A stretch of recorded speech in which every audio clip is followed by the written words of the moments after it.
What's up, everybody? It's your boy, the Commish, Reach Around Touchdowns, and I'm here to bring you the first ever video analysis of the 2010 Fantasy Football Draft. Do that thing I like!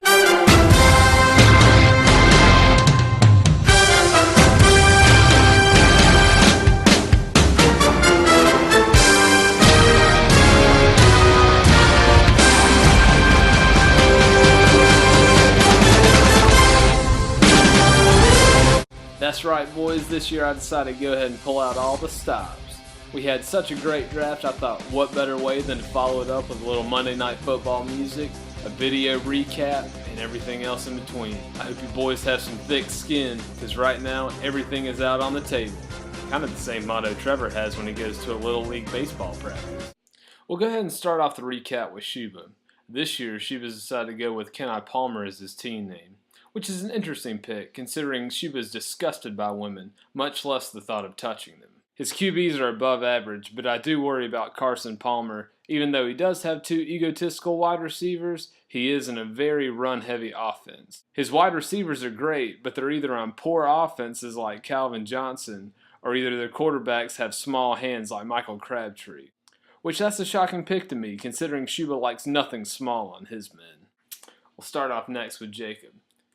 Shake Weight Masters is an interesting team name, considering with the golden age of internet video, Jacob does enough upper body toning on his own. While Matt Schaub is not on a great team, his stats are good enough to keep Jacob afloat with quarterback. His wide receivers are a big concern, considering Greg Jennings is the only wide receiver that'll get him consistent points week to week. I do like his running back setup, however, because Michael Turner is a beast, and Jonathan Stewart is a part of a two-headed beast that scores all the time.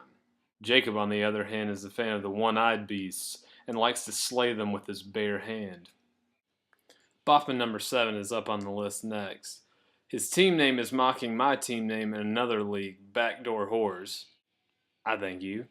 But his team name, Front Door Whores, just sounds painful. He claimed he mocked my pick at number 2 in another league by drafting Aaron Rodgers, but I think that's a solid pick. He does have Kevin Kolb as his other quarterback, and that is a giant question mark.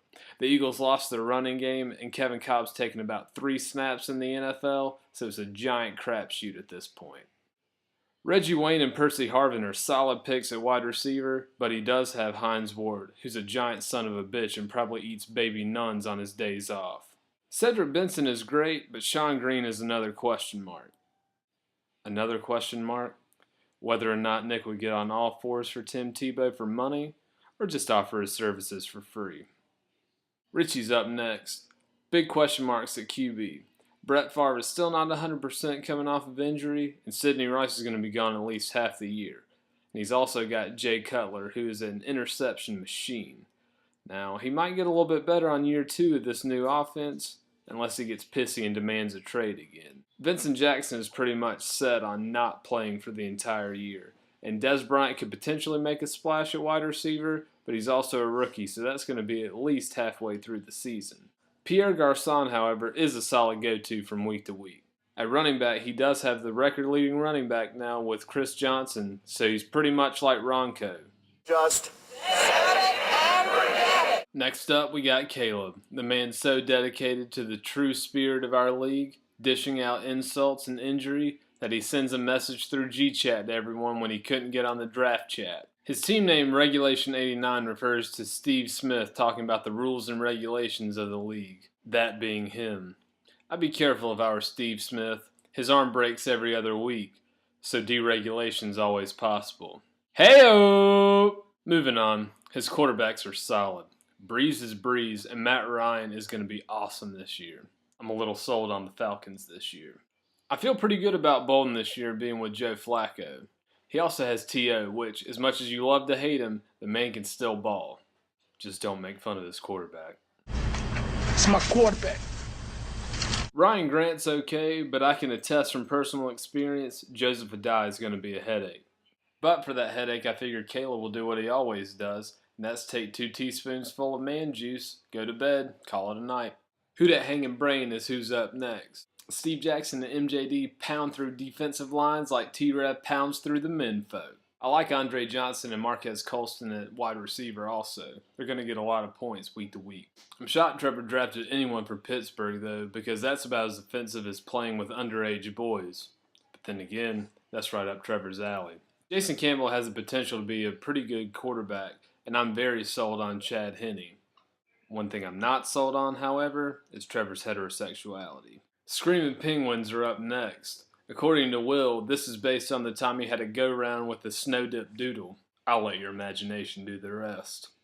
His quarterback situation is actually pretty good with Joe Flacco and that big dumb hick, Phillip Rivers. I'm shocked with Will's pick of a white wide receiver with white Wes Welker, considering he swore he'd never pick a white man again after going black. The man has Adrian Peterson at running back, which this pretty much sets you at running back. I'm actually shocked Adrian Peterson fell to Will, considering Shuba is boner happy for the dude. I haven't mentioned a tight end yet, but Will actually has Vernon Davis, which is an amazing pick at tight end. But based on Will's track record, he won't be a tight end for long. Ty's Eurotrash boyfriend is next, and actually at quarterback, I'm really concerned for Justin. Dirty Sanchez and Kyle Orton are on the fence big time. Wide receiver though? Wow, he's a very nice. The man has Randy Moss, Miles Austin, and Jason Witten is pretty much a wide receiver as well. I'm pretty sure Justin subconsciously drafted Randy Moss because Randy's attitude is reflective of how Justin acquires male lovers. Straight cash, homie. Frank Gore is a great pick at running back, and if he takes Matt Forte off the bench, his offense should pretty much cover for where quarterback is lacking. Nothing, however, will make up for Justin's lack of appreciation for female genitalia. We're going to go with Sticky Mouse Pads next. Brandon's coming off of a championship run, but can he do it again? Tom Brady's a full year off of his knee surgery, so I think he's going to be back to his old self. He has Ben Roethlisberger at the other position, and Ben Roethlisberger is going to be gone for 4 weeks. Will Ben be able to come back normal after being off for those 4 weeks? I think if Brandon can rape dudes at college bars during the night and then come back during the day and do his job well, I think Ben Roethlisberger will be alright. Larry Fitzgerald is a great receiver, but if you have the idiot Leinart throwing to him or the wonder boy Anderson throwing to him, he'll never score a touchdown.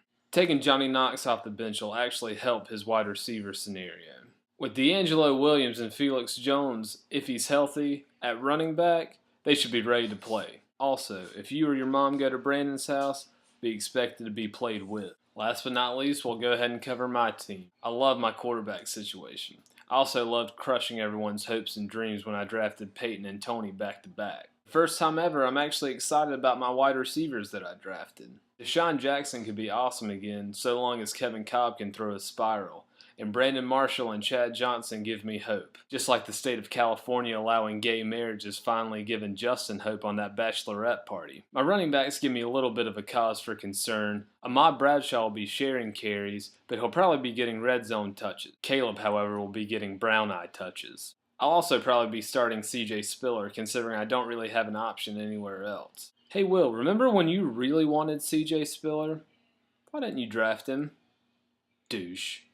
Well, fellas, that about wraps it up. I hope you guys enjoyed it. We had a great draft. Everyone drafted smart. And as a result, I think the season's going to be quite competitive. I hope you boys enjoyed the draft. I hope you enjoy the season's game. And I certainly hope you enjoy your boyfriend's love. For everyone here at 9 Men and a Little Tie, this is the commish. Reach around touchdown saying good night, GFY. See, here's the thing. We're both here to right take now. our clothes off. So sexy. We have to party.